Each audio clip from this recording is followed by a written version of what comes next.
And welcome to my channel. मैं आपकी दोस्त रेवती और आज मैं लेके आई हूँ आपके सारे प्यारे प्यारे कमेंट्स के रिप्लाई, जिनको थोड़ी कन्फ्यूजन है, जिनके लाइफ में कुछ अच्छा अभी नहीं हो रहा है बट होने वाला है, उनके रिप्लाईज लेके आई हूँ। और वो शुरू करने से पहले मैं बता दूं, जो लोग मास्टर क्लास या मेरे पर्सनल सेशन के लिए बात करना चाह रहे हैं, मास्टर क्लास लॉन्च होने वाला है बहुत जल्द। बिल्कुल, अब मैं चाह रही थी आज के दिन ही लॉन्च करूं बट आज नहीं हो पाया है किसी कारणवश। कोर्स रेडी है, बस उसको एग्जीक्यूशन का जो एक जरिया है वो लॉन्च नहीं हो पा रहा था। बट मैं मंडे या वेंसडे तक ये अनाउंस कर दूंगी कि कब होने वाला है, कैसे होने वाला है, कैसे हम इस चीज़ को शुरू करेंगे। और पर्सनल सेशन के लिए भी आप लोग वेट कीजिए, मैं उसी दिन अनाउंस करूंगी क्योंकि आप लोग बुक कर पाएंगे फिर आराम से, ठीक है। और अब शुरू करते हैं आपके कमेंट्स के रिप्लाई।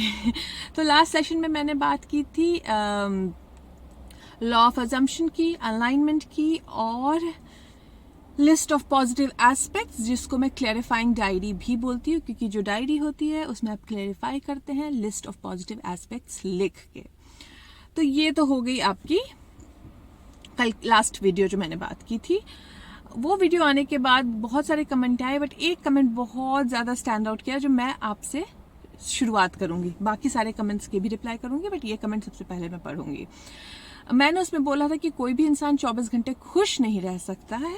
हर कोई इंसान की लाइफ में कुछ एक दुख का पल आता है बट वो कितनी जल्दी स्विच करता है वो उसकी एबिलिटी पे डिपेंड करता है। तो एक ने लिखा है, लरीसा के ने लिखा है कि अंजना जी कैसे 24/7 खुश रहते हैं, इस पर आप क्या बोलेंगे।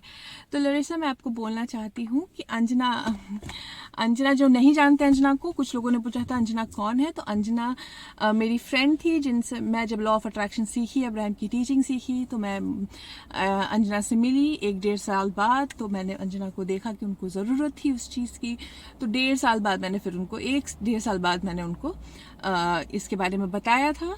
और वो अप्लाई करने के बाद उन्होंने एक बुक लिखी 40 से 40 करोड़ 40 to 40 मिलियन, इंग्लिश और हिंदी दोनों में अवेलेबल है। और उस बुक में उन्होंने मेरे लिए पूरी बुक में मेरे बारे में लिखा है और उन्होंने पूरे बुक में बताया है कि मैंने उनकी किस तरीके से हेल्प की है। तो ये है अंजना का इंट्रोडक्शन, जो अंजना को नहीं जानते हैं। और जो लोग अंजना के चैनल से मेरे चैनल पे आए हैं या जो अंजना की बुक पढ़ के मुझे मिले हैं वो अंजना को ऑलरेडी जानते हैं। तो लरिसा, आपकी ये जो कमेंट थी कि अंजना 24 घंटे कैसे खुश रहती है, इसका जवाब मैं देना चाहूँगी पहले। सो अंजना ये कहती है कि 24 घंटे वो खुश रहती हैं बट अंजना रोबोट नहीं है, अंजना भी ह्यूमन है और अंजना में फीलिंग्स है, ठीक है। अगर वो फीलिंग और कंपैशन अंजना में नहीं होता तो अंजना इतना प्यारा सा हैप्पीनेस सेंटर नहीं बनाती, क्योंकि उनको पता है कि दुख है इस दुनिया में बट उनकी स्विचिंग पावर जो है वो क्विक है, वो क्विक स्विच कर लेती हैं, वो इतने ज़्यादा दुख को बढ़ने नहीं देती हैं। कोई भी जो स्पिरिचुअली इंक्लाइंड लोग होते हैं वो जब कुछ बात करते हैं तो बात के फेस वैल्यू पे मत जाइए, बात की गहराई को समझने की कोशिश कीजिए कि वो ऐसा क्यों कह रहे हैं। अगर अंजना बोलती हैं 24 घंटे मैं खुश रहती हूँ, तो अंजना ऐसा क्यों बोल रही हैं। मैं एग्जाम्पल देती हूँ। आप जब साइकिल चलाना शुरू करते हैं और आप साइकिल चलाते हैं, जब नया नया सीखते हैं तो आप शुरू में बहुत गिरते हैं, ठीक है। फिर आप साइकिल चलाते चलाते धीरे धीरे अच्छे हो जाते हैं और आप साइकिल चलाना सीख जाते हैं। जब आप साइकिल चलाना सीख जाते हैं तो आप किसी को ये नहीं बोलते कि मुझे साइकिल चलाना नहीं आता, आप बोलते मुझे साइकिल चलाना आता है।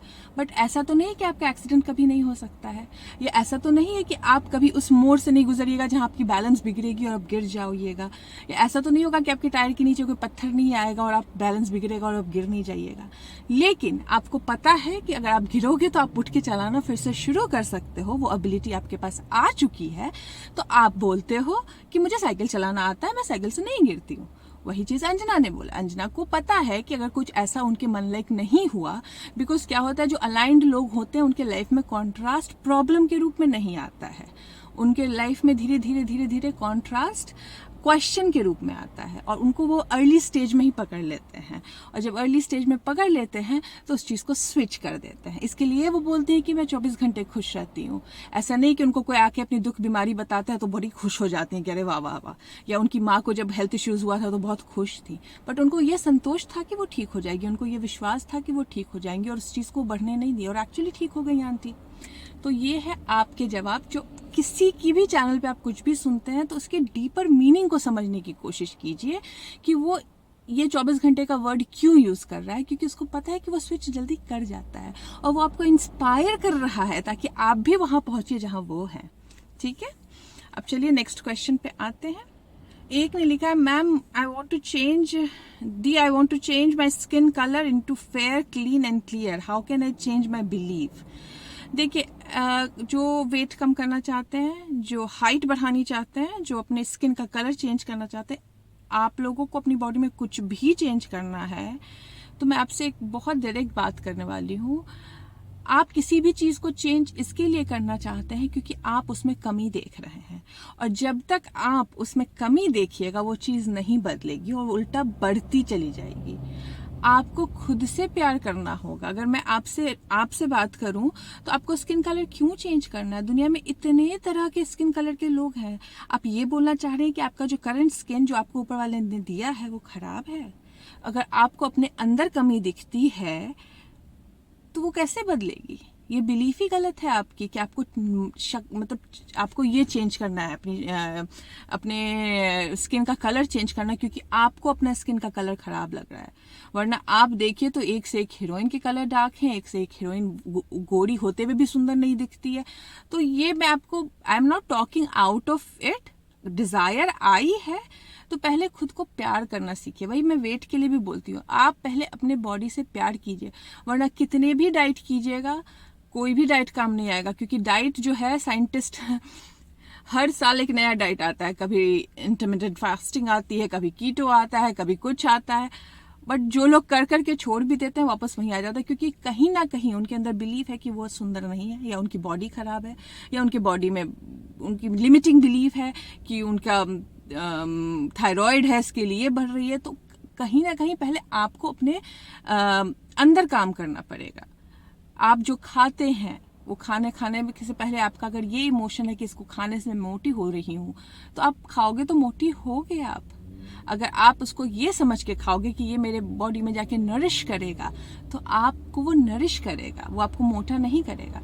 वही चीज दवाइयों के साथ भी होती है। अगर कोई हेल्थ इश्यू से गुजर रहा है और वो दवाई इसके लिए खा रहा है कि ये दवाई मेरी बीमारी को खत्म कर देगा, तो दवाई बीमारी को खत्म कभी नहीं कर सकता है। बट अगर आप इसको ऐसे खाओगे कि इसको खाने से मेरी बॉडी हेल्दी हो जाएगी, जो एक बहुत बड़ा स्विच है। किसी चीज को खत्म करने के लिए जाइएगा तो कभी खत्म नहीं होगी, लेकिन किसी चीज को अच्छा करने के लिए जाइएगा तो वो और अच्छा हो जाएगा आपका। तो आपको जिनको हाइट बढ़ानी है, लव योर करंट हाइट। अगर आप अपने करंट हाइट में अपने आप में अगर आप कमी देख रहे हैं, इसका मतलब यू डोंट लव योरसेल्फ। और जो मैनिफेस्टेशन है वो यहीं से शुरू होती है। जब तक आप खुद से प्यार नहीं कीजिएगा, आप मैनिफेस्टेशन की पाथ में आगे बढ़िएगा नहीं, क्योंकि अपने आप से प्यार करना बहुत जरूरी है। क्योंकि आपको, इब्राहिम बोलती है, you have to be selfish enough to love yourself. Selfish होना पड़ेगा, और सेल्फिश होने से के बहुत बुरा वर्ड लगता है, अरे वो सेल्फिश है। बट सेल्फिश जो आपको बोल रहे हैं वो आपको सेल्फिश इसके लिए बोल रहे हैं क्योंकि वो चाहते हैं कि आप अपने सेल्फ की विशेस को छोड़ के उनकी विश को पूरा करिए। तो क्या वो सेल्फिश नहीं हुए? हर इंसान सेल्फिश है। बस यही होता है कि आपको सेल्फिश बोल के वो खुश हो जाते हैं, बट वो ये नहीं सोच रहे कि आप उनके मुताबिक काम नहीं कर रही हैं, इसके लिए वो आपको बुरा बोल रहे हैं। तो कौन हुआ सेल्फिश यहाँ पे, मैं या आप? है ना। एक बात कह रही हूँ कि सेल्फिश होना बुरा नहीं है, और खुद को इतना सेल्फिश होकर प्यार कीजिए कि आपके आप इतना पावर आपके अंदर हो जाए कि लोग आपसे अट्रैक्ट हो। ओके, वरना डस्की स्किन तो प्रियंका चोपड़ा का भी, और पूरा वर्ल्ड प्यार कर रहा है उसको, सिर्फ इंडिया ही नहीं। निक जोनस इतना छोटा है उसके साथ एज में, और उसने शादी की है। आज आप देखिए तो हर तरह के कपल अवेलेबल हैं इस दुनिया में। तो अपने आप से प्यार कीजिए। लोगों का, आपका जो आप खुद से प्यार कीजिएगा तो आपके कैरिज्मा से लोग अट्रैक्ट होके आएंगे। आपको अपनी बॉडी में कुछ भी चेंज करने की ज़रूरत नहीं है। और जब आप खुद से प्यार करना शुरू कर दीजिएगा तो आप देखिएगा कि जो आपके डिज़ायर हैं वो भी मैनिफेस्ट हो जा रहे हैं। मैं सेटल होने नहीं बोल रही हूँ, लेकिन अपने आप में कमी मत देखिए प्लीज़। कि अब मैं दूसरा पढ़ती हूँ। अच्छा, ये 3 क्वेश्चन भी मैं फिर से मिला रही हूँ। I want to improve my tuition class, students guide me. या एक का था कि मेरे किराना की दुकान है, बाकियों का चल रहा है, मेरा नहीं चल रहा है। और इसके अलावा भी जो बिजनेस में है, जिनको अपना बिजनेस चलाना है, पहली बात तो आपको जो ट्यूशन चला रही हैं उनको बोलना चाहती हूँ कि आप ये पहले डिसाइड कीजिए आप किसको केटर कर रही हैं। आप स्टूडेंट को किस तरीके से हेल्प करना चाहती हैं।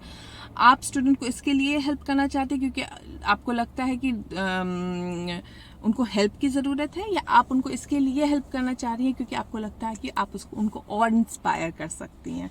जब ये बिलीव के साथ आप चलिएगा तो आपके लिए बेटर होगा। और ट्यूशन क्लासेस बढ़ाने के लिए, कोई भी बिजनेस के लिए मैं कहती हूँ, मनी के प्रति अच्छी फीलिंग रखिए। पैसा अट्रैक्ट करने के बारे में सोचिए, ये सब अपने आप होने लगता है। मनी अफर्मेशन सुनिए रोज़ रात को सोने से पहले, और मेडिटेशन कीजिए।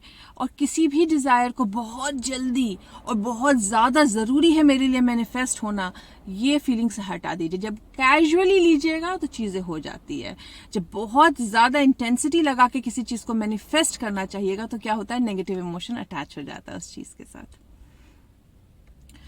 दीदी, मुझे भी इंग्लिश स्पीक करना है, पर्सनालिटी डेवलप करना है, तो क्या अफर्म करूँ? एक तो आप लोग अफर्मेशन, प्लीज़, मैंने अफर्मेशन बना दी है, बट अफर्मेशन करिए, प्रोसेस कीजिए। मगर यहाँ से आपने अपनी बिलीफ सिस्टम को चेंज ही नहीं किया है तो कुछ काम नहीं करेगी। मैं एग्जाम्पल देती हूँ, मैं एग्जाम्पल बाद में दूंगी अभी पहले बताती हूँ। आप इंग्लिश के लिए क्या कीजिएगा, आपको बिलीव करना पड़ेगा कि आप इंग्लिश बोल सकते हैं।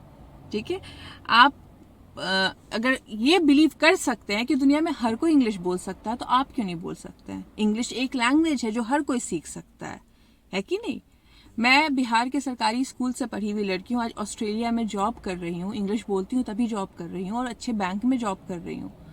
तो मैं अगर इंग्लिश बोल सकती हूँ तो आप भी बोल सकते हैं। हर कोई इंग्लिश बोल सकता है। एक लैंग्वेज है जो कोई भी कहीं पे भी सीख सकता है, और सीखने के लिए तो आजकल इतना ईजी है, गूगल है, यूट्यूब है। जब मैं, हमारे टाइम में तो था भी नहीं ये सब। जब मैं इंग्लिश सीखना चाहती थी तो मेरे पास सिर्फ एक MTV करके चैनल होता था जो थोड़ी बहुत इंग्लिश गाने बोलता था, वो गाने गुनगुनाती थी मैं। बस मुझे सीखना था, मेरी चाह थी, मेरी बिलीव थी कि जब मेरे कजन्स बोल सकते हैं जो अच्छे स्कूल में पढ़ते हैं, चूंकि मैं छोटे से गांव से थी इसके लिए मैं नहीं पढ़ पाती थी, वहाँ पे नहीं था अवेलेबल कोई भी CBSE बोर्ड का स्कूल। तो उस वक्त मुझे मन करता था, जब मेरे कजन समर वेकेशन में आते थे, उन लोग की इंग्लिश सुन के मन करता था मैं भी बोलूँ। तो उस वक्त मैं क्या करती थी, उस वक्त मैं बिलीव करती थी कि वो बोल सकता है तो मैं भी बोल सकती हूँ। और मेरे पास मेरे मामा जी का एग्जाम्पल था कि वो कैसे छोटे से गांव से इंग्लिश सीख चुके थे, तो मेरे लिए बिलीव पावर थी, तो मैंने बोलना सीख लिया। और बहुत इजी है बोलना, आप जस्ट बिलीव बनाइए। और पर्सनालिटी में कोई कमी नहीं है आपकी पर्सनालिटी बहुत अच्छी है। स्टार्ट लविंग योरसेल्फ, क्योंकि ये जो दुनिया है ना, कॉन्फिडेंस पे बेस्ड है। अगर आप कॉन्फिडेंट हैं, आपको लगता है कि आप सब कुछ कर सकते हैं और सब कुछ संभव है आपसे, तो दुनिया भी ये चीज मानेगी। ठीक है, तो ये आप बिलीव बनाइए और बुक्स पढ़िए, यूट्यूब देखिए, इंग्लिश वीडियोस देखिए, खुद ब खुद हो जाएगा। मैम, मैंने एक विजन बोर्ड बनाया रिगार्डिंग माय जॉब, तो क्या घर एंड फैमिली सब ने उसे देखा है, तो क्या मैं उसे हटा लूं या लगा रहने दूं? देखिए, घर फैमिली, जब आप एक फैमिली में रह रहे हैं, एक विजन बोर्ड के ऊपर एक और क्वेश्चन आया था कि घर में लगा लिया, कोई लोग आ रहे हैं, देख रहे हैं, कुछ ताने भी मार के जा रहे हैं। अब मैं बताती हूँ वो जो मैंने अपनी स्टोरी बतानी थी, जो मैं पहले रुक गई, अब मैं बताती हूँ वो विजन बोर्ड किससे रिलेटेड थी। देखिए, ये जो प्रोसेसेस हैं, ये सब जो लॉ ऑफ अट्रैक्शन के जो कोचेस हैं, बेसिकली यूएस में बेस्ड है, यूएस से ही निकला है। बेसिकली यूएस में ज़्यादा इन चीज़ों का था, जितने भी लॉ ऑफ अट्रैक्शन के मोस्ट ऑफ द कोचेस हैं वहीं पे हैं। तो जब विदेश में लोग होते हैं, वहाँ पे प्राइवेसी को बहुत ज़्यादा महत्व दी जाती है। आपके कमरे में तो बच्चे भी आपसे नॉक किए बिना नहीं आते हैं। हमारे इंडिया में तो पड़ोसी भी हमारे बेडरूम में चला आता है। तो वो बोलते हैं विजन बोर्ड लगाओ, वो बोलते हैं ये बोर्ड पे लिख दो। और जहाँ पे है कि अगर आप फैमिली के साथ घर शेयर कर रही है, मान लीजिए मैंने अपने घर में विजन बोर्ड लगा दिया, तो ऑब्वियसली मेरे घर के लोग तो देखेंगे ही। इसके लिए मैंने बोला था जो घर शेयर कर रहे हैं या जो नहीं चाहते हैं कि लोग देखें, क्योंकि मुझे पता था कि लोग यही होता है कि ताने मारना शुरू कर देते हैं कि क्या फालतू चीज़ों में तुम बिलीव कर रहे हो, और फिर क्या होता है आपका मोटिवेशन कम हो जाता है उन चीज़ों को मैनिफेस्ट करने का। तो इसके लिए आप लोगों को मैंने बोला था कि अलमारी में रख दीजिए, वो उतना ही काम करेगा। अगर विजन बोर्ड बनाने में दिक्कत हो रही है, घर में टांगने में दिक्कत हो रही है, उसका फोटो खींच के मोबाइल में स्क्रीनशॉट लगा दीजिए, मोबाइल तो लॉक रहता है, वही काम करेगा। अगर आप लैपटॉप यूज़ करते हैं, लैपटॉप का स्क्रीनशॉट बना दीजिए। और अगर उतना ज़्यादा नहीं फ़र्क पड़ रहा, अगर कोई आया देखा भी आपके वहाँ विजन बोर्ड में, तो कैजुअली आप बोल सकते हैं कि ऐसी मुझे ये सारी चीज़ें पसंद है, इसके लिए लगा रखिए, देख के अच्छा फील होता है। किसी को ये बताने की ज़रूरत नहीं है कि ये पता है ये लॉ ऑफ अट्रैक्शन है, ये लगाने से ना ये मैनिफेस्ट हो जाएगा, ये बताने मैंने मना किया है। अगर मान लीजिए आप अपने घर में भी हैं, अगर फैमिली भी शेयर कर रहे हैं आप, और जैसे मैं अपना एग्जाम्पल देती हूँ, बेटर तरीके से बता पाऊंगी। मैं जब विजन बोर्ड बनाती थी इंडिया में, जब मैं सीक्रेट पढ़ी थी अब्राहम से पहले, सीक्रेट, बिकॉज अब्राहम के बाद मैंने बहुत कम प्रोसेसेस किए, मैं मेंटल काम ज़्यादा की हूँ। तो सीक्रेट पढ़ने के बाद क्या हुआ, मैं विजन बोर्ड बनाती थी, और हुआ क्या, जब अकेली रहती थी मुंबई शहर में, नौकरी करती थी तभी, तो एक मैंने बोर्ड पे लिख रखा था, शादी के लिए, शादी करनी थी तभी मुझे, शादी के लिए लिख रखा था मैंने बोर्ड पे। और हुआ क्या, क्योंकि मैं अकेली रहती थी, कोई घर आता नहीं था मुंबई में, मैं आराम से इजीली देखती थी, और मेरी शादी भी हो गई जल्दी से। उसके बाद क्या हुआ, जो अकेले रहते हैं उनके लिए मैंने ये सब डालना, प्रोसेस करना बहुत ईजी होता है। फिर मैं शादी करके ससुराल आई, ससुराल आने में क्या, मैं जॉइंट फैमिली में रहती थी, तो जॉइंट फैमिली में अब मैं विजन बोर्ड लगा तो दी, आदत थी विजन बोर्ड, उस बोर्ड पे लिख देना। अब जो आए रूम में, अरे ये क्या है दुल्हन, ये क्या लगा रखा है आपने, है ना। अब आदत मेरी, अरे ये लॉ ऑफ अट्रैक्शन होता है, ये यहाँ पे, अब सब मुझे पागल समझता थे उस टाइम में कि ये क्या लगा रखी है। और फिर बोलती थी अच्छा ये है, मतलब डीमोटिवेट करके चले जाते थे। अब वो विजन बोर्ड से मुझे लगता था यार इतने लोगों को मैंने दिखा दिया है कि मुझे ये चाहिए। आधे लोग मुझे लालची समझते थे कि भाई पैसा पैसा लगा दे, क्योंकि हमारी तो मेंटालिटी है, पैसा को चाहो तो बुरा समझते हैं लोग आपको। उसके बाद जो लगा रखा था वो देख के लोग बुरा बोलने लगे। मैंने फिर विजन बोर्ड को हटा दिया। और यही होता है जब आप को क्रिएट करना शुरू करते हैं 10 के बीच में, जब आप एक फैमिली में रहते हैं, शादी हो जाती है या आपके हस्बैंड इन प्लान में इन्वॉल्व हो जाता है, तो चीज़ें मैनिफेस्ट होने में डिले होनी शुरू हो जाती है, क्योंकि उनके भी प्लान्स इंक्लूड हो जाते हैं, उनके भी सजेशन शुरू हो जाते हैं। तो आपने एक बोर्ड डाला तो उसमें 10 लोगों के सजेशन आने शुरू हो जाएंगे, 10 लोग ताने देने लगेंगे, बोलेंगे अरे तुमने तो 1 साल से लटका रखा, आया क्यों नहीं। अब इतना होना चाहिए ना, और आप उनसे अगर बहस करोगे आएगा, सबका होता है, तो कहेंगे कि आपको अंदर से भी अच्छी फीलिंग नहीं होगी। उससे बेटर है ये जितने भी प्रोसेस हैं, अगर आप अकेले रहते हैं, देखिए हर इंसान जो कोई भी सजेस्ट करता है, आपको नहीं पता उसकी लिविंग सिचुएशन कैसी है, उसके बेडरूम में कौन आता है नहीं आता। इसके लिए मैं बोलती हूँ, क्योंकि मैं जॉइंट फैमिली में रहती थी, मुझे पता था कि 10 लोग आते हैं और कैसे डीमोटिवेशन होता है, और मैं कैसे लॉ ऑफ अट्रैक्शन के कारण फॉलो करना छोड़ दी। और उसके बाद जो हुआ मेरी लाइफ में, मैं जानती हूँ, आप बता चुकी, बहुत बुरा हुआ।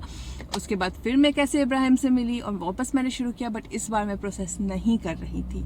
इस बार मैं सिर्फ अपने आप को बदलने की कोशिश करती थी। इस बार सिर्फ मैं अफर्मेशन सुनती थी, सिर्फ मैं अपने मोबाइल में वो लगाती थी, क्योंकि मुझे कहीं से नेगेटिव रेजिस्टेंस चाहिए ही नहीं था कि कोई मुझे इस चीज़ से बाहर निकाले। मैंने किसी को नहीं बताया था, मैंने अपने हस्बैंड को भी नहीं बताया था मैं क्या कर रही हूँ। मैं सिर्फ अपने आप में फॉलो करती थी, और मैं वो बात नहीं करती थी कि देखो मैंने लॉ ऑफ अट्रैक्शन शुरू किया है, मैनिफेस्ट हो जाएगा, ऐसा कोई बात नहीं करती थी।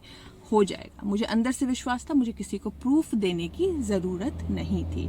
तो जो विजन बोर्ड लगा रखे हैं, अगर आपको नेगेटिव इमोशन नहीं आ रहा है, अगर आपको कोई इस चीज़ से कॉन्ट्रास्ट नहीं आ रहा है, आपको विजन बोर्ड देख के इस चीज़ का एहसास नहीं होता है कि ये अभी तक आया नहीं है, या इस चीज़ का लैक का एहसास नहीं होता है, विजन बोर्ड लगे रहने दीजिए, कोई दिक्कत नहीं है।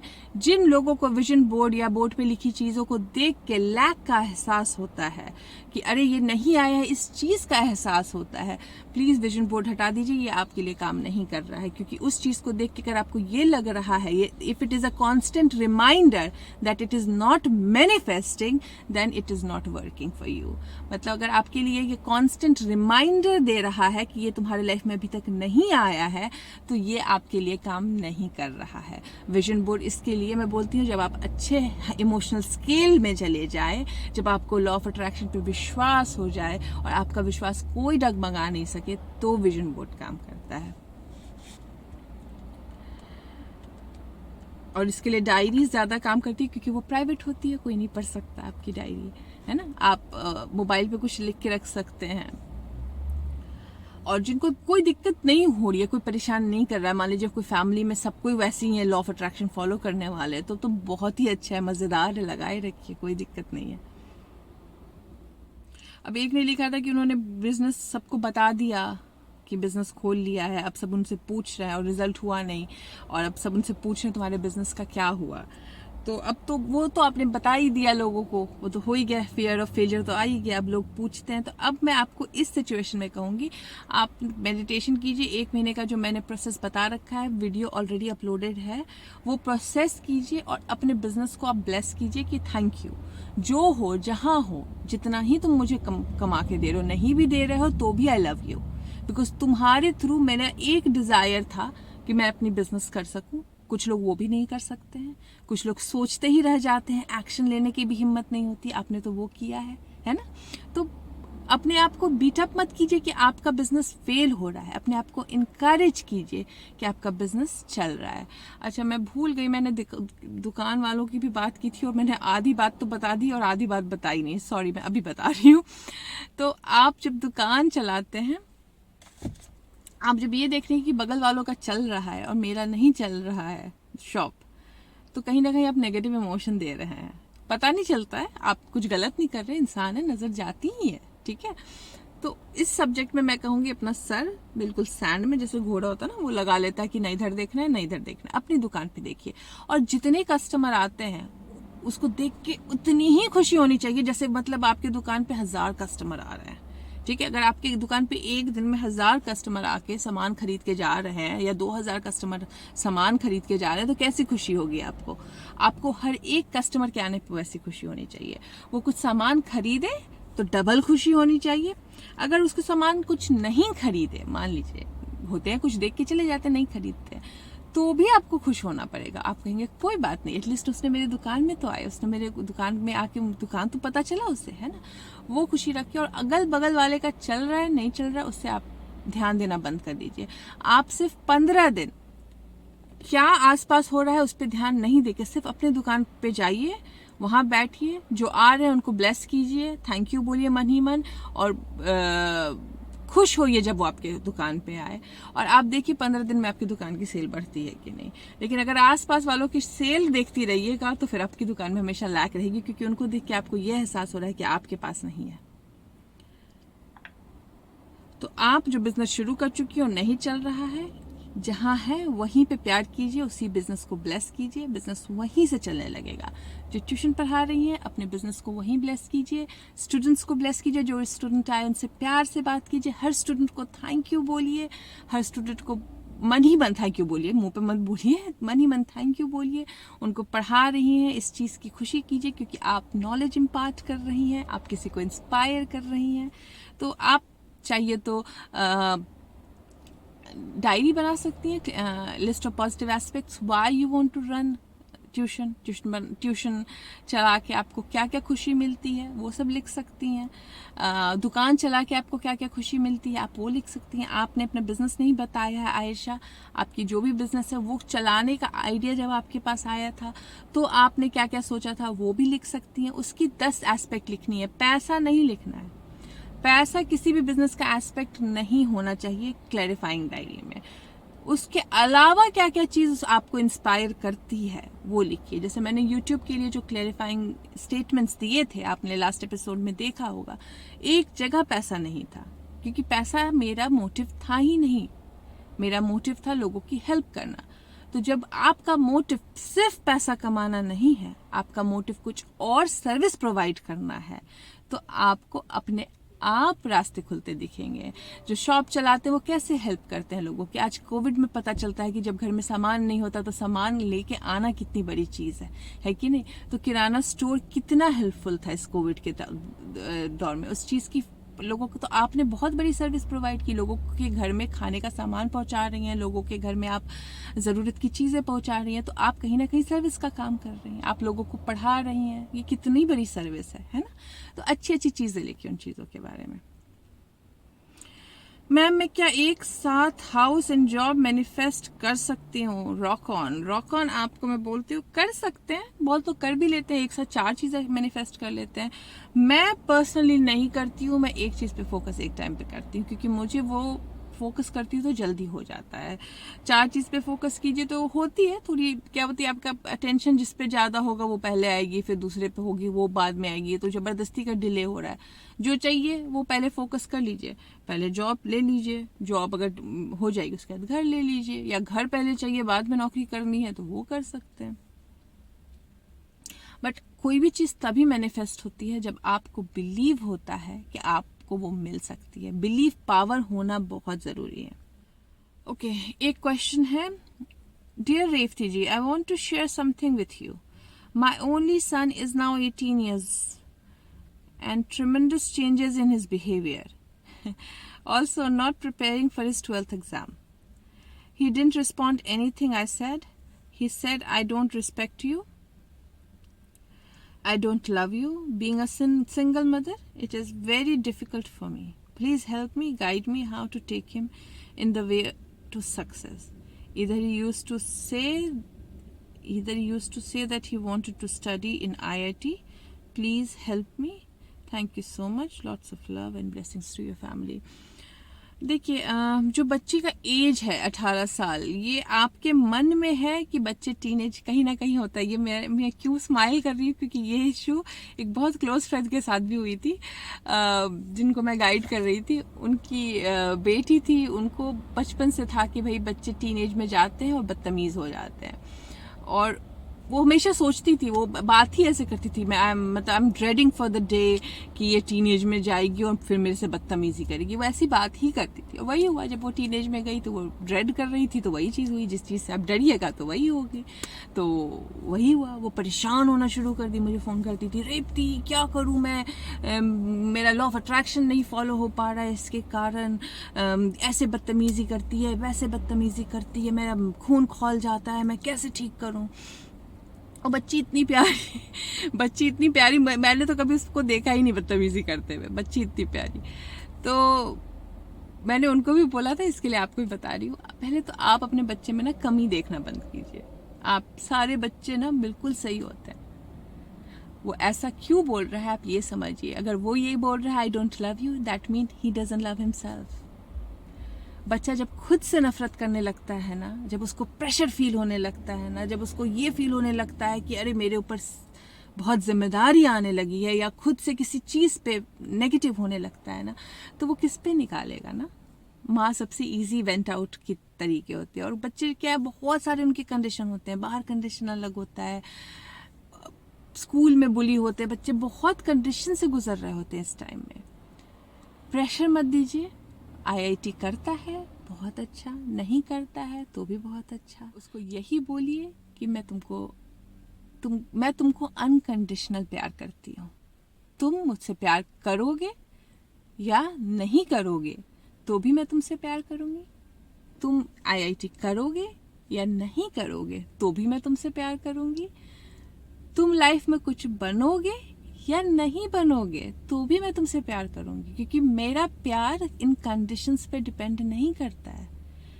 आप अगर ऐसी बात एक बार करके देखिए अपने बच्चे से, और मैं ये सारी माओं को बोल रही हूँ, बच्चे को क्या लगता है ना बचपन से कि मैं अच्छा रहूंगा तो ही मुझे प्यार मिलेगा, क्योंकि हम ही कहते हैं गुड बॉय तो उसको रिवॉर्ड मिलता है, बैड बॉय तो उसे डांट मिलती है ना। तो उसको लगता है अच्छा ये जो प्यार है वो कंडीशन पे बेस्ड है, अनकंडीशनल तो कुछ भी नहीं है ना। तो जब आप बच्चे को इस चीज का एहसास दिलाइएगा कि तुम कुछ भी करते हो अपने लाइफ में, मेरा प्यार तुम्हारे लिए अनकंडीशनल है, और उसको प्रोत्साहित कीजिएगा पॉजिटिव होने के लिए, अच्छे से बात कीजिएगा उसके साथ। और ये चेंजेस एक दिन में नहीं आएगा, ये सुनिएगा और जाके दूसरे दिन बात कीजिएगा तो कैसे वो ट्रस्ट करेगा ना आपको।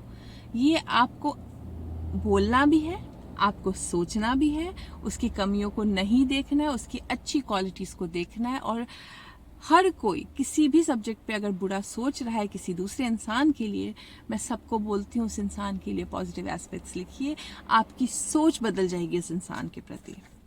ठीक है। अच्छा, एक बहुत चैलेंजिंग था, शराबी बेटे पी के माँ और बहन को मारे तो क्या करे। देखिए सिचुएशन तो बहुत कॉन्ट्रास्ट वाली है आपकी, है ना। शराबी बेटा है, वो कर रहा है। अब क्या होता है, जो खुद ही हर्ट है, वो शराब पी रहा है तो हर्ट है, इसका मतलब है ना। अब वो हर्ट है, अब वो आ रहा है, उस वक्त आप लोग, मैं सजेस्ट यही करूंगी, अगर मैं आपकी जगह होती, I will be in your physical shoe, मैं जो शराब पी रहा है, जो इस तरीके से रवैया कर रहा है, अगर कोई ऐसा इंसान है आपके घर में जो आपके साथ बदतमीजी कर रहा है, तो मैं उससे कम बात करती, मैं उसको अवॉइड करती। फिर आप बोलोगे मैम अवॉइड कर दोगी तो चेंज कैसे होगा। मैं कहती हूँ क्यों चेंज करना है, आपको क्यों फिक्स करना है, क्योंकि उसमें तो कुछ बुरा है ही नहीं, वो सिर्फ भटक गया है, वो अपने आप रास्ते पे आ जाएगा। आप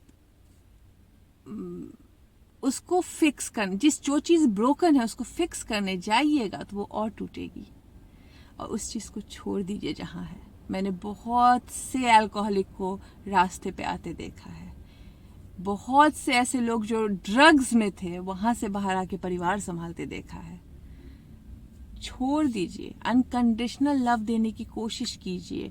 जब वो पी के घर आए तो उनसे बात मत कीजिए, अपने काम में लगे रहिए, और उनकी वो इमेज इमेजिन कीजिए हमेशा मन में जो वो बिना पिए हैं, और हमेशा वही अज्यूम कीजिए कि वो दरवाजे से रात को घर आएगा तो आज खुश होके आएगा, आज वो बिना पिए आएगा। और बिना पिए नहीं आएगा, मतलब नॉर्मल सोबर आएगा। अगर आप बिना पिए का सोचिएगा तो पीना साथ में अटैच्ड हो गया है। आप अगर उनको सोबर, मतलब सोबर की हिंदी नहीं मुझे मिल रही है, सोबर मतलब जो बिना नशे के लोग होते हैं, जो नॉर्मल लोग हैं, वो ऐसा अगर वो घर आ रहा है वैसा इमेजिन कीजिएगा आप, तो वो ऐसा ही आएगा। आज नहीं आएगा, कल नहीं आएगा, 15 दिन बाद भी शायद नहीं आए, बट महीने 2 महीने बाद वो आने लगेगा। आपका अगर ये वाइब्रेशन कंटिन्यू रह रहा है उसके लिए तो देखिए चैलेंजिंग टाइम आता है तो हमारी जो रॉकेट ऑफ डिजायर होती है वो बहुत ज्यादा तेज जाती है वोर्टेक्स में, और उस वक्त थोड़ा सा डिस्ट्रैक्ट जब हो जाए हम तो वो चीजें जल्दी आ जाती हैं। और डिस्ट्रैक्ट कैसे होंगी, उस चीज के बारे में नहीं सोच के, है ना। अच्छा दीदी, आपके गाइडेड मेडिटेशन में जब आप बोलते हो ध्यान भ्रिकुटी के बीच में करो, सोर्स से कनेक्ट करो, तो मेरे आंख में बहुत दर्द होता है। आपको ध्यान भ्रिकुटी के बीच में करना है, यहाँ पे आंख की पुतली को नहीं ले आना है। जब यहाँ आप जब ध्यान करते हैं और आंख की पुतली को यहाँ ले आते हैं तो दर्द होता है। मेडिटेशन के 2-3 रूल है मेडिटेशन में, आपको सिर्फ ध्यान, मन की आंख का ध्यान यहाँ लाना है। आंख की पुतली को यहाँ लाइएगा तो दर्द होना है, पुतली को यहाँ नहीं लाइए, पुतली जहाँ है वहीं रहने दीजिए और मन की आंख से ध्यान कीजिए। वैसे ही कुछ लोग बोलते हैं मुझे पीछे दर्द होने लगता है। अब क्या होता है, मेडिटेशन करते करते कुछ लोग अपने गर्दन पीछे कर लेते हैं। इसके लिए मैं स्टेप मेडिटेशन लोगों को सिखाती हूँ, तो मैं बोलती हूँ दीवार से लग के करो मेडिटेशन, बिकॉज दीवार आपको पीछे जाने ही नहीं देगा। या कुछ लोगों को ये लॉक करने की आदत हो जाती है मेडिटेशन में, फिर ये दर्द होने लगता है। तो वो सब मेडिटेशन की ट्रिक्स हैं जो वीडियो में क्या बताऊंगी मैं, मतलब वो तो बताना पड़ता है, आप सामने रहो तो पता चलता है आप कहाँ गलती कर रहे हो। और जो नहीं है सामने वो खुद ब खुद सीख जाएंगे, घबराइए मत। मतलब अगर जो नहीं कर पा रहे हैं वो फिर भी सीख जाएंगे। आप खुद से कीजिएगा, गलती कीजिएगा, सुधरिएगा, फिर गलती कीजिएगा, जहां आपको लग रहा है आपके लिए नहीं काम कर रहा है वहां पे आप ठीक हो जाइएगा। ओके, ये है अलाइनमेंट में आना है, जिसके लिए happy always be in flux of vortex, can we manifest everything with desire, बस अलाइनमेंट में आना है। How to enjoy expansion of physical life, but basically how one can know how much or what he will actually deserve. Because as per my opinion, one should deserve abundance in every area of life. Correct me if you can. If possible one more elaborated video please, thank you, pardon my English. पहले तो ना आप लोग sorry बोलना बंद कर दीजिए, सब कोई सॉरी बड़ा बोलते हैं, सॉरी मत बोलिए। नेवर एवर से पार्डन, सॉरी। आप जहाँ हैं बहुत अच्छे हैं, किसी से माफ़ी मांगने की ज़रूरत नहीं है। और जब आप सॉरी बोलना बंद कर देते हैं तो कॉन्फिडेंस बढ़ता है। तो सॉरी बोलना बंद कीजिए। ये जो शब्द है ना, माफ़ कर दो, सॉरी, पार्डन, कम यूज़ कीजिए। जहाँ एक्चुअली गलती की है ना वहाँ यूज़ कीजिए। आप एक लैंग्वेज है, आपने बहुत अच्छे से कन्वे किया मुझे, और इसमें सॉरी बोलने की कोई ज़रूरत नहीं है। और बात रही आपके क्वेश्चंस की, तो मैं एक एक करके जवाब देती हूँ। कि पहली बात तो कोई कुछ भी डिज़र्व नहीं करता। ये जो सोशल रूल है डिज़र्विंग का, ये हटा दीजिए मन से। आपके मन में डिज़ायर आई है तो वोर्टेक्स में वो अवेलेबल है। आपके मन में डिज़ायर सिर्फ इसके लिए आई है क्योंकि ऊपर वाला उसको पूरा करके देने वाला है। बस आपको बिलीव रखना है कि वो पूरा हो जाएगा। ठीक है। होता क्यों नहीं है किसी का डिज़ायर पूरा? क्योंकि उनको खुद में ही बिलीव नहीं होता है। अलाइनमेंट में आना, जैसे हैप्पी ऑलवेज, जी, हैप्पीनेस ही से ही सब कुछ होता है। अगर आप खुश नहीं रहेंगे तो कुछ भी नहीं होगा। होता क्या है, जब मैं चक्र सिस्टम में भी बोलती हूँ, जो आपके एनर्जी सेंटर्स हैं वो आपके नेगेटिव इमोशन से भी ब्लॉक होते हैं। इसके लिए जब एनर्जी सेंटर्स अनब्लॉक होती है तो मैनिफेस्टेशन जल्दी होने लग जाती है। इसके लिए मैं सबको बोल रही हूँ, खुश रहिए। खुश रहना सबसे इम्पोर्टेंट है।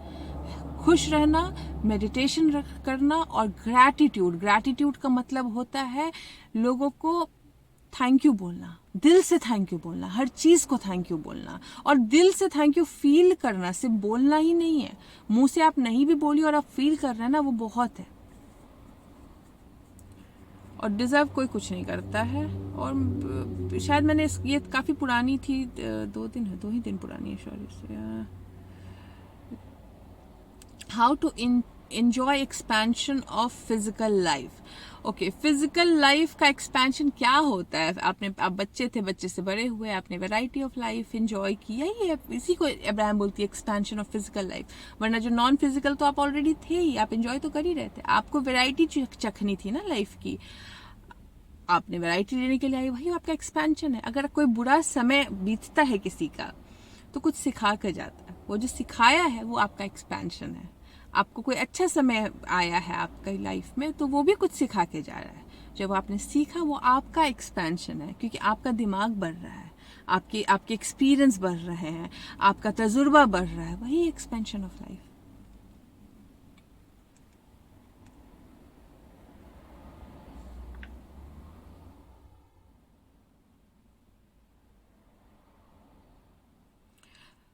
मैम, घर के किसी व्यक्ति से हम इतना परेशान हो जाए कि हमें लगता है कि अगर वो उससे दूर नहीं गए तो हम खुद को हानि पहुंचा देंगे, तो क्या करें?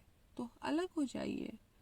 अगर आपको इतना ज़्यादा नेगेटिव इमोशन आ रहा है किसी से तो हट जाइए वहां से।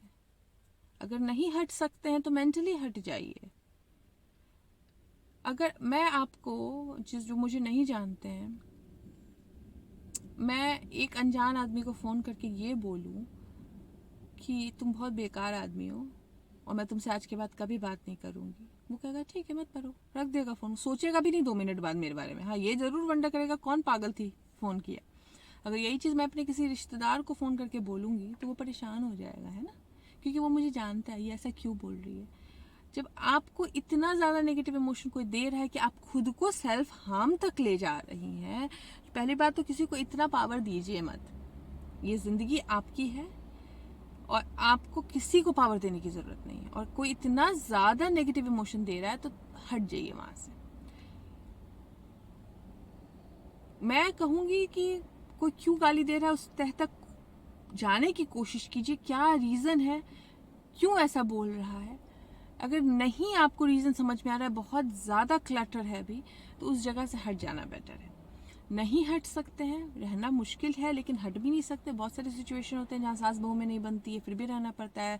आप बहू को लगता है सास तंग कर रही है, सास को लगता है बहू तंग कर रही है, और दोनों एक दूसरे से पूरे दिन लड़ते रहते हैं। इस सिचुएशन में कहूँगी मेंटली हट जाइए।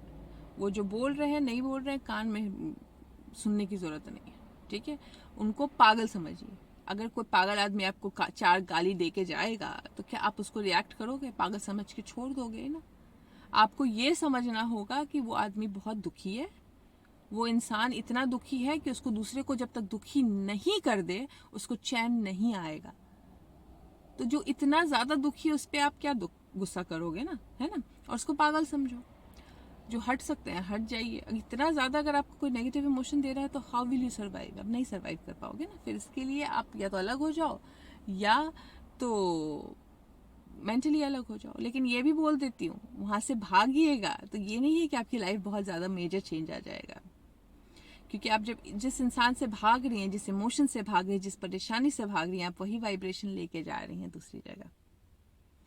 भले वो इंसान चला जाएगा लेकिन उसका रूप बदल के किसी और परेशानी के रूप में आ जाएगा।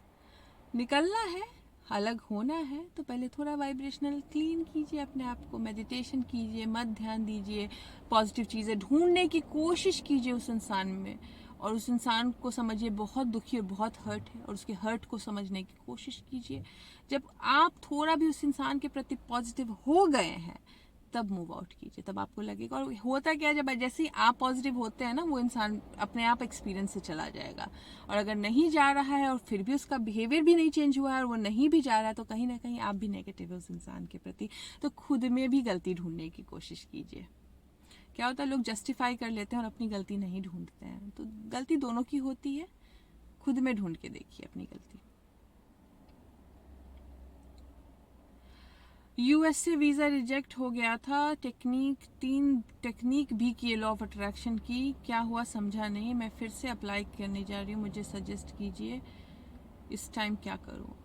इस टाइम बहुत ज़रूरी है यूएस जाना, ये मन से निकाल दीजिए। कोई ज़रूरी नहीं है, जो जहाँ है वहीं रह के कमा सकता है। पहली बात, रीज़न चेंज कीजिए, क्यों जाना है। आपको जाने का शौक है, ये मैं पुराने वीडियोस में भी बता चुकी हूँ, ढूंढ सकते हैं तो ढूंढिए, उसमें बहुत अच्छे से एक्सप्लेन किया है मैंने।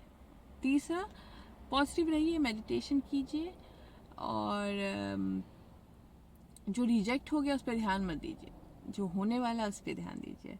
और एक चीज़ विजुलाइज कीजिए, यूएस का मान लीजिए स्टैचू ऑफ लिबर्टी है तो अपने आप को विजुलाइज कीजिए आप स्टैचू की लिबर्टी के पास खड़े हैं, उसके रेलिंग को छू रहे, या कुछ ऐसा जो चीज़ आपको सही लगती है वो एक सीन विजुलाइज करते रहिए। जो अकेले रहते हैं, मुझे ये ऐसे मेंशन करना पड़ेगा कि जो अकेले रहते हैं वो आप प्लीज़ विजन बोर्ड बना सकते हैं, बट विजन बोर्ड तभी बनाइए जब आप खुश हैं, दुखी हैं, नीडी हैं, परेशान हैं, तो विजन बोर्ड मत बनाइए। या उसको देख के, विजन बोर्ड के देख के आपको ये एहसास होता है कि अरे नहीं आया अभी तक, तो मत बनाइए। क्या अफर्मेशन रोज पढ़ना होता है? देखिए मैं यही बोल रही हूँ, आप लोग बहुत ज्यादा प्रोसेस में घुस रहे हैं। प्रोसेस आपको सिर्फ हेल्प करने के लिए है, कोई भी प्रोसेस इंसान को सिर्फ हेल्प करने के लिए है, वॉर्टेक्स में जाने के लिए। लेकिन बिलीव नहीं है अगर आपको कि आपको वो चीज़ मिलेगी और आप 10 प्रोसेस भी कर लीजिएगा तो वो चीज़ नहीं होगी। तो प्रोसेस रोज पढ़ना है, नहीं पढ़ना है, आपको अपने लाइफस्टाइल के हिसाब से डिसाइड करना है। आपको लगता है पढ़ने के बाद खुशी होती है तो करिए, आपको फील अच्छा कराता है वो अफर्मेशन पढ़ना तो कीजिए। अगर अफर्मेशन टास्क लग रहा है आपको तो मत कीजिए। अफर्मेशन पढ़ के ये एहसास हो रहा है कि वो चीज़ अभी तक हुई नहीं है तो मत कीजिए। मैं सिर्फ सुनने इसके लिए बोलती हूँ, वो भी सोते समय, क्योंकि आप सो जाते हैं तो सबकॉन्शियस माइंड में रीप्रोग्रामिंग शुरू हो जाती है। बाकी नेगेटिव फीलिंग आ रही है, अगर नेगेटिव एंड ऑफ स्टिक पहुंच जा रहे हैं तो मत कीजिए कोई भी प्रोसेस। मेडिटेशन कंपलसरी है, ग्रैटिट्यूड रखना कंपलसरी है, खुश रहना कंपलसरी है, प्रोसेस कंपलसरी नहीं है, सिर्फ टूल्स हैं आपके लिए।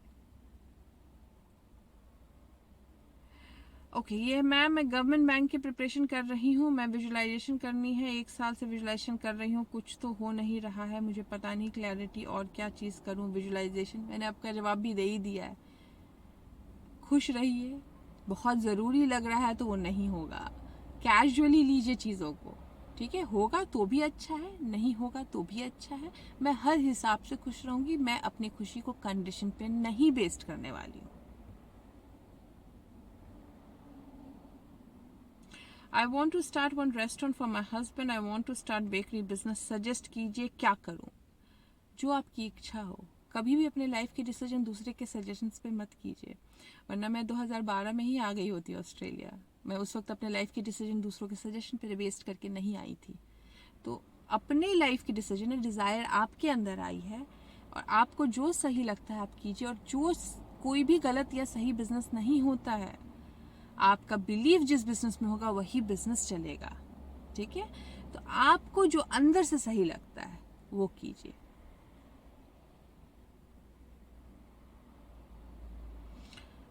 दी बेबी मैनिफेस्ट करना चाहती हूँ तो मुझे क्या करना चाहिए? क्या मैं प्रेगनेंसी बुक रीड कर सकती हूँ? हाँ, तो प्रेगनेंसी बुक रीड कर सकती हैं, गूगल कर सकती हैं, जो भी। अगर मतलब आपने लिखा है, इसका मतलब कोई किसी कारणवश आप नहीं कर पा रही हैं। तो अगर नहीं कर पा रही हैं तो उस सब्जेक्ट के लेके गूगल कीजिए कि उसकी सक्सेस स्टोरी पढ़िए कि कैसे किसी ने उस चीज़ को ओवरकम कर दिया था। मेरी एक वीडियो ऑलरेडी है प्रेगनेंसी पे कि मैंने कैसे किया था, वो करना चाहती हैं तो वो कर लीजिए।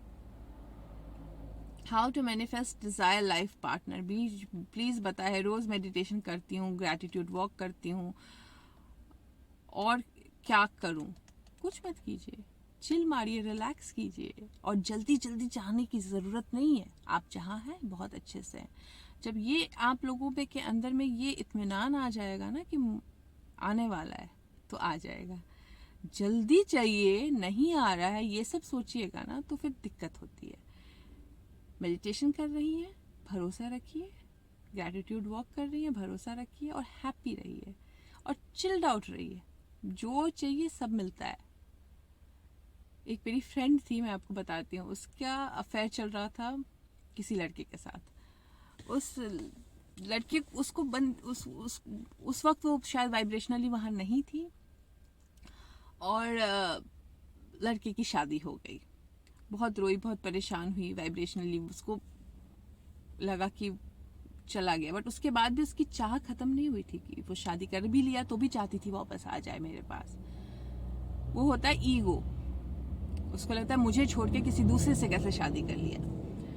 उसके बाद चलो वो मेरे अंदर हाथ मतलब सीखना शुरू की मेरे से। वो फिर वो बैलेंस्ड हुई, सब कुछ किया। और एक दिन उसके दरवाजे पर नॉक हुई। अकेले रहती थी, नॉक हुई। यही ऑस्ट्रेलिया की बात बता रही हूँ मैं आपको। उसके दरवाजे पर नॉक हुई और वो लड़का वहाँ सामने खड़ा था, और वो बोल रहा था कि मुझसे गलती हो गई, I want to come back.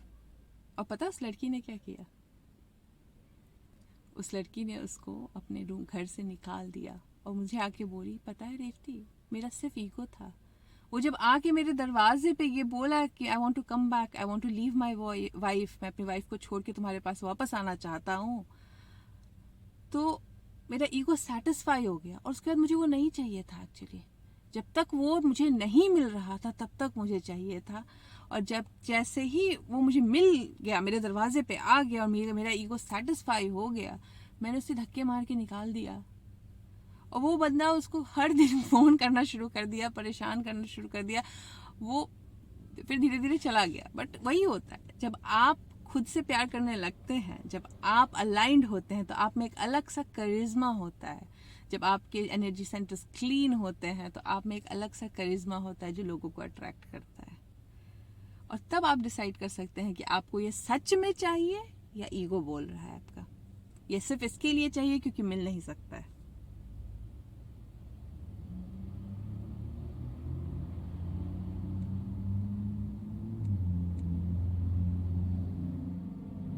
दीदी, मेरा वेटिंग लिस्ट में है गवर्नमेंट जॉब के लिए, क्या करूं कि मेरा नाम दूसरी लिस्ट में भी आ जाए, मेरी जॉब लग जाए और जल्दी जल्दी और प्लीज़ रिप्लाई कीजिए, मैं बहुत परेशान हूँ। पहले तो परेशान मत होइए, क्योंकि परेशान होइएगा तो फिर बुरा होने लगेगा। रिलैक्स कीजिए। अगर मैं आपकी जगह होती और मेरा वेटिंग लिस्ट में नाम होता तो मुझे ये विश्वास होता कि अगर भगवान ने वेटिंग लिस्ट में नाम डाला है तो मेरा जॉब होने वाला है, ठीक है। और मैं चिल मारती, मैं ज़्यादा से ज़्यादा टाइम इब्राहिम को सुनती, मैं ज़्यादा से ज़्यादा टाइम मेडिटेशन करती। लेकिन इसके लिए नहीं करती कि मुझे कोई चीज़ चाहिए, इसके लिए करती क्योंकि वहाँ मेडिटेशन करने से मुझे अच्छा फील होगा, ठीक है। मैं ग्रैटिट्यूड वॉक करती तो खुश होके वॉक करती। किसी चीज़ की चाह जो होती है ना, उसको हटाने के बाद करती। दो तरह के लोग होते हैं। ये जो लॉ ऑफ अट्रैक्शन में ना दो तरह के लोग होते हैं। एक होते हैं जो मेडिटेशन शुरू करते हैं या ये जो भी चीज़ें हैं ये फॉलो करते हैं, 1 या 2 बार किया और जैसे पहले ही मेडिटेशन करते हैं आंख खोलते के साथ उनको चाहिए सामान आगे सामने आ गया। 2-3 दिन किया फिर उनको लगता है उनसे नहीं हो पाएगा और वो छोड़ देते हैं। या कुछ लोग बहुत ज़्यादा टाइम बाउंडेड होते हैं, इस टाइम में ही हो जाना चाहिए। तो जब टाइम बाउंडेड होते हैं तो आप वाइब्रेशनली स्पीड में होंगे तो ही ना टाइम में आपको मैनिफेस्ट होगा। आप वाइब्रेशनल स्पीड में है ही नहीं, आप टाइम बाउंड कर दीजिएगा तो क्या होगा, आपको उस लॉ ऑफ अट्रैक्शन की जर्नी में वो आगे नहीं बढ़ने देगा और फिर आपको डिमोटिवेट करके छुड़वा देगा। जैसे मैं 2012 से लॉ ऑफ नहीं 2000 सीक्रेट कभी आई थी 2011 में, शायद 2010 या 2011 में सीक्रेट आई थी। अगर मैं तभी से फॉलो कर रही होती, डिमोटिवेट करके नहीं छोड़ती, तो शायद मुझे अब्राहम बहुत पहले मिल गई होती, बट मैं डिमोटिवेट करके छोड़ दी। तो इसके लिए, और दूसरे टाइप के लोग होते हैं जो लॉ ऑफ अट्रैक्शन समझते हैं, किसी भी डिज़ायर के बिना अनकंडीशनल उसको फॉलो करते हैं, क्योंकि ये जो है कोई मैजिक लैंप या जीनी नहीं है, ये एक लॉ है। जैसे गुरुत्वाकर्षण ग्रेविटी लॉ है, वैसे ही लॉ ऑफ अट्रैक्शन लॉ है। इसको फॉलो कीजिए, रिजल्ट आएगा, लेकिन रिजल्ट तभी आएगा जब आपका बिलीव सिस्टम होगा उस चीज़ पे। सब दिमाग का खेल है। अगर आपको अपने डिज़ायर्स पे बिलीव है तो डिज़ायर्स होंगी। तो मैं आपकी जगह होती तो मैं भी चिल मारती, इस फीलिंग के साथ कि हो गया है मेरा।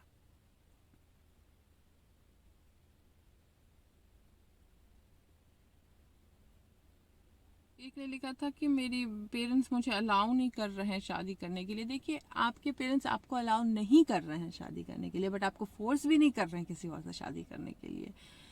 आपके पेरेंट्स अलाउ नहीं कर रहे हैं, आप बोलिए ठीक है कोई बात नहीं, आप जब रेडी होगे तो मैं कर लूँगी।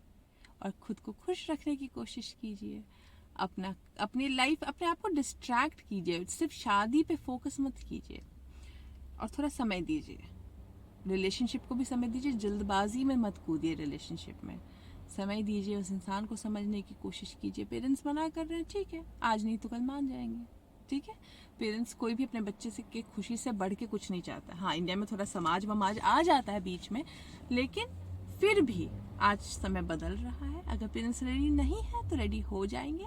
आप खुद के डिसीजन पे बने रहिए अगर आप 100% श्योर हैं तो, और रिलेशनशिप पे इस विश्वास के साथ कंटिन्यू कीजिए कि वो होगा आपकी लाइफ में। दी गॉल ब्लडर स्टोन रिमूव हो रहा है 1 वीक में, क्या करूं? गॉल ब्लडर स्टोन रिमूव हो रहा है तो रिमूव करवाइए, बिकॉज क्या है, जो आपके नेगेटिव, जो पास्ट आपने कुछ ट्रॉमा महसूस किया होगा, उसके कारण ये सब मैनिफेस्टेशन होते हैं। गॉल ब्लडर में stone, health issues, stress hormone के बढ़ने से ये सब चीज़ें होने लगती हैं। अब जब हो चुका है तो इसमें बेस्ट चीज़ आप क्या कीजिएगा, उस चीज़ को निकलवा लीजिए। कोशिश उसके बाद आपको ये करनी है कि अब अपने मेंटल पीस के लिए काम कीजिए ताकि ये सब चीज़ें दोबारा नहीं हो। वो इब्राहिम बोलती है ना कि कार में आग लगी हुई है और अब वहाँ पे जाके बोलिएगा कि कार में आग लग गई है, चलो बैठ के मेडिटेशन करते हैं, मेडिटेशन से बुझ जाएगी आग, तो लोग डंडे मार के भगा देंगे वहाँ पे से। अगर कार में आग लगी है तो फायर एक्सटिंग्विशर लीजिए और कार की आग को बुझाइए। ये आपका लॉजिकल स्टेप होगा, क्योंकि वर्ल्ड में जो साधन दिए गए हैं इसीलिए दिए गए हैं ताकि आप उस चीज़ को यूज़ कीजिए। वहाँ पे लॉ ऑफ अट्रैक्शन के पावर को प्रूव करने की ज़रूरत नहीं है। आपका अभी मेडिकल है, आपके लिए पाथ ऑफ लीस्ट रेजिस्टेंस यही होगा कि गॉल ब्लडर के उसको निकालना, तो वही फॉलो कीजिए, बिकॉज आप पेन में होंगी फिलहाल। बाद में दोबारा ऐसा कोई हेल्थ इशू नहीं आए, इसके लिए अपने मेंटल्स पे काम कीजिए। तो ये तो रहे सारे क्वेश्चन, मैं किसी का भूल तो नहीं गई हूँ, रुक जाइए। हाँ, मैं विजन बोर्ड वॉल पे लगा दिया हूँ। लोग सरकास्टिक हो रहे हैं, बहुत सवाल पूछते हैं। 2-3 ऑप्शन है, हटा दीजिए। ऐसा नहीं कि विजन बोर्ड नहीं होता है तो नहीं मैनिफेस्ट होता है, बिल्कुल होता है, आपके बिलीफ सिस्टम पे बेस्ड है। फ़ोटो खींच लीजिए, फ़ोन में लगा लीजिए, या फिर अगर कोई आए, आपको विजन बोर्ड से ही मैनिफेस्ट करना है, और कोई घर पे आए पूछे ये क्या है, तो आप उसको लॉ ऑफ अट्रैक्शन मत समझाइए, उसको बोलिए मुझे ये सब ना बहुत पसंद आया, तो मुझे जो पसंद आता है मैं चिपका देता हूँ और बस उसको देख के अच्छा फील करता हूँ। तो क्या है, कुछ चीज़ तो आप चाह नहीं रहे ना उधर से रिटर्न, तो फिर लोग कुछ बोलेंगे नहीं, अच्छा इसके लिए ऐसा करके निकल लेंगे। मैम डेली सेम चीज़ों के लिए भी लिख सकती हूँ, शायद ये ग्रैटिट्यूड की बात कर रही हैं, तो हाँ अगर आपको कुछ नहीं समझ में आ रहा है, बिल्कुल ही नहीं कुछ समझ में आ रही है नई चीज़, तो आप सेम चीज़ों के लिए भी लिख सकती हैं। बट मुझे तो लगता है दुनिया में इतनी चीज़ के लिए आप ग्रैटिट्यूड बोल सकती हैं कि एंडलेस है। अपने बॉडी के ऑर्गन से ही शुरू कीजिए तो एंडलेस है। तो ठीक है, अगर आपको नहीं कुछ मिल रहा है तो आप लिख सकती हैं, क्योंकि मैं ज़्यादा बोलती हूँ कि एक नई चीज़ भी कम से कम लिखो ताकि आपको पता चले आप कितनी ब्लेस्ड हैं। ठीक है, ये रहे सारे क्वेश्चन के आंसर्स। होपफुली आप लोगों को पसंद आए हो। मेरा मास्टर क्लास बहुत जल्द लॉन्च होने वाला है, बट सॉरी जनवरी में नहीं होगा क्लास होंगे फरवरी में, बट बुकिंग शुरू होने वाली है जनवरी से। और जो पर्सनल सेशन लेना चाहते हैं वो भी मेरे अभी जो लॉन्च होगा उसमें आपको मैं बता दूंगी कैसे करना है। वैसे बहुत अर्जेंट है किसी को तो आप मुझे ईमेल कर सकते हैं, मेरा ईमेल एड्रेस है मेरे यूट्यूब में ही आप जाइएगा अबाउट में, मेरे चैनल के अबाउट में, तो वहाँ पे ईमेल होगा, उसको क्लिक कीजिएगा तो दिख जाएगा आप लोगों को। Okay, have a lovely weekend, enjoy कीजिए एंड ब्लेस रहिए। Bye bye.